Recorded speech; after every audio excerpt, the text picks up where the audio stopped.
বাড়ির বউদের ক্লান্ত হতে নেই। বাড়ির বউরা যতই রোজা রাখুক আর যতই পরিশ্রম করুক না কেন, তাদের ক্লান্ত হতে নেই।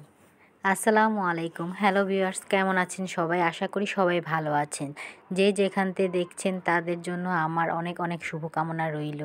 তো আজকে রোজার দিনে ভাবলাম সব কিছু হাতের কাছে গুছিয়ে নেই, যাতে রোজা রেখে কষ্ট করতে কম হয়। তো এখানে আমি সব কিছু গুছিয়ে রেখে এখন আমি দুপুরে রান্না বান্না শেষ করে ফেলি। রোজার দিনে আমি দুপুরে সব কিছু রান্না করে ফেলি, কারণ রোজা রেখে অনেক কষ্ট হয়। তো আমি আজকে চিন্তা করলাম যে দুপুরে আজকে একটু শুটকি রান্না করব, একটু কাচকি মাছ ভুনা করব। সব সময় আসলে বড় মাংস এগুলা খেতে ভালো লাগে না, আর আমি সন্ধ্যা রাতে আমি ভাত খেতেই পারি না।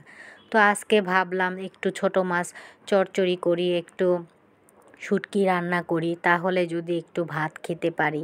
আমি শুধু ভোর রাতে ভাত খাই, একবেলাই ভাত খাই, আর এই সন্ধ্যাবেলা ইফতার করি।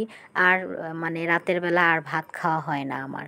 তো আজকে চিন্তা করলাম আজকে একটু অন্যরকম করে একটু রান্না করি, যদি একটু ভাত খেতে পারি, এই আর কি। তো আজকে আমি একটু কাচকি মাছ ভুনা করব।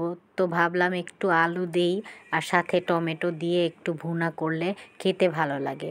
আর অন্যদিকে আমি শুটকিটা এই দিকে রান্না বসিয়ে আমি ওই দিকে আরেকটা কড়াইয়ের মধ্যে দিয়ে দিলাম শুটকিটা।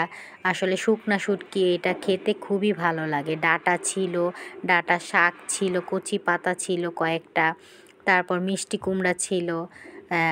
এগুলা সব মিলিয়ে আমি একটা শুটকি রান্না করছি। এটা খেতে খুবই ভালো লাগে।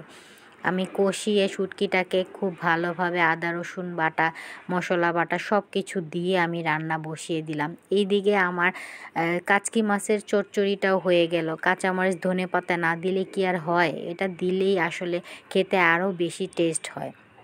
তো আমার দুপুরে রান্না বান্না শেষ করে আমি আবার ইফতারি সব রেডি করে ফেলি দুপুরবেলায়, কারণ বিকেলবেলা শুধু আধা ঘন্টা আগে নামিয়ে ভাজাভাজি করা যায় খুব সহজেই, কষ্টও কম হয়। তো এখানে আমি আলু ভর্তার জন্য ধনেপাতা পুদিনা পাতা কুচি, চিলি ফ্লেক্স, তারপর জিরে গুঁড়া দিয়ে আমি এখানে খুব ভালোভাবে আলু ভর্তাটা বানিয়ে নিব আলুর চপের জন্য। আর ওইদিকে আমি বেসন গুলিয়ে নিয়েছি, ছোলা রেডি করে ফেলেছি, তারপর হলো পেঁয়াজুর জন্য সব কিছু মিক্সড করে আমি এখানে রেখে দিব। বিকালবেলা শুধু আমি ভেজে নিব।